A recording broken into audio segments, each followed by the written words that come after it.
Good morning mga kapatid. Good morning din po. Itugon Benguet. So nandito kami ngayon sa Itugon Benguet.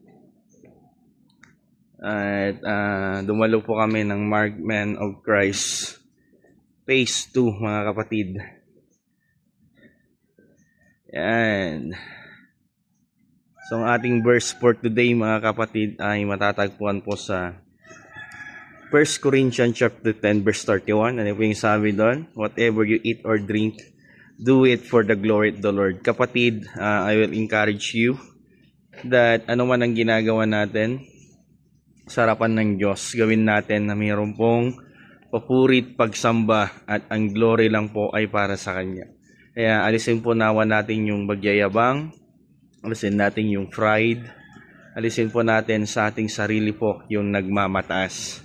Dahil lahat daw ng ating mga ginagawa dapat ay para lang sa kakapuri ng ating Diyos na buhay. So yun lang po. Good morning to all and God bless us all. To God be the glory.